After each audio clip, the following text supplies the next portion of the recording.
All right, welcome to day 3 of the 30-day Bible reading plan.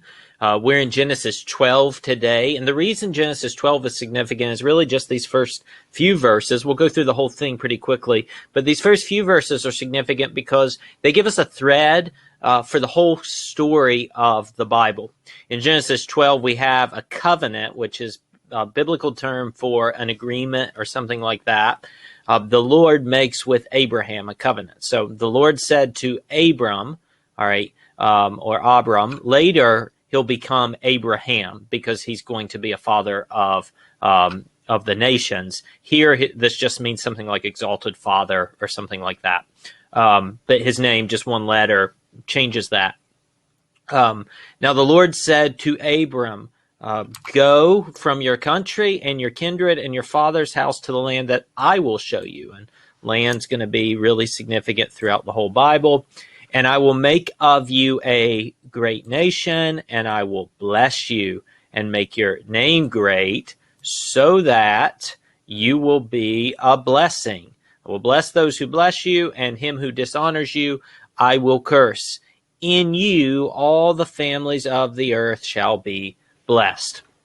Now, how is it possible that in Abram all the families of the earth will be blessed? Well, it's through these promises. The Lord is going to give Abraham or Abram descendants. He's going to make him a great nation, which means there's going to be a lot. And then through that, there's going to be a blessing to all the families of the earth. So everyone, all the nations. Now, what's fascinating here, we saw it a little bit yesterday in the promise in Genesis 3:15. Remember, the seed of the woman will crush the head of the serpent. And what we have now is a continuation of that theme, that the seed of Abram is going to bless all the nations. And again and again and again in Scripture, this seed is threatened, but we see God's preserving hand as he ensures that the seed trickles from Abram to, let's say, David, all the way down to Jesus, who is the promised seed, the one in whom all the families of the earth are blessed. You'll notice Abram is obedient. He went as the Lord had told him. That's a common theme in Genesis, by the way, obedience and faithfulness or faith. We see this in Noah in Genesis 6 a lot, where everyone else is going their own way. Noah is being obedient. Lot went with him. Now, Abram was 75 years old. Let me bring this back up before we scroll down. 75 years old when he departed from Haran. And Abram took Sarai, his wife, and Lot, his brother's son, all their possessions that they had. Just note his age quickly here. So this idea of him having many descendants and being a great nation seems a little bit difficult to believe given his age. That's going to be a big factor here. But again, I remind you that we're going to see how the Lord preserves the seed that will crush the head of the serpent. And Abram took Sarai, his wife, and Lot, his brother's son, all their possessions that they had gathered, and the people that they had acquired in Haran, and they set out to go to the land of Canaan. When they came to the land of Canaan, Abram passed through the land to the place at Shechem, to the oak of Moreh. At that time, the Canaanites were in the land. Then the Lord appeared to Abram and said, to your offspring, all right, this is the word for seed, to your offspring, remember Genesis 3:15, I will give this, and here's the land promise again, I will give this land. So there's going to be offspring and land.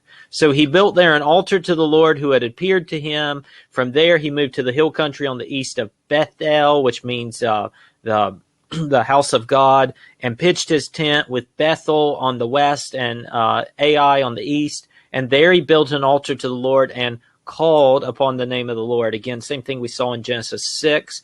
And Abraham journeyed on, still going toward the Negev.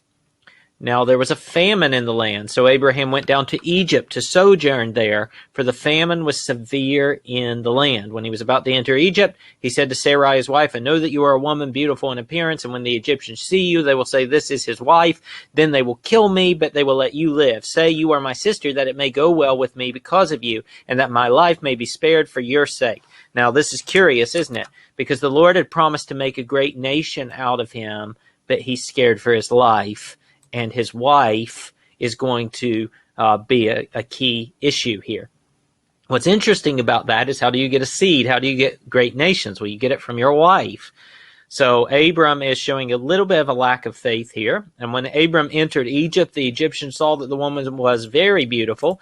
And when the princes of Pharaoh saw her, they praised her to Pharaoh. And the woman was taken into Pharaoh's house, and for her sake he dealt well with Abram, and he had sheep, oxen, male donkeys, male servants, female donkeys, and camels.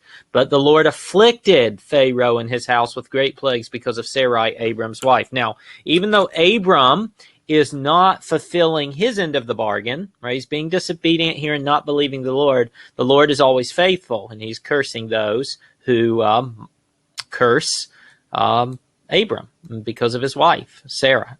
So Pharaoh called Abram and said, what is this you have done to me? Why did you not tell me that she was your wife? Why did you say she is my sister? So that I took her from my wife. Now then, here is your wife. Take her and go. And Pharaoh gave men orders concerning him, and they sent him away with his wife and all that he had.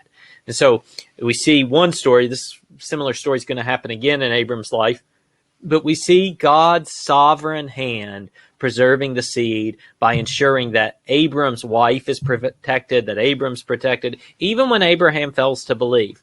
And we're going to see how God preserves the seed throughout the whole story of Scripture. And this covenant with Abraham, that I will make you a blessing to the nations, is really central to understanding the whole story from Genesis to Revelation. We'll see you tomorrow for day 4.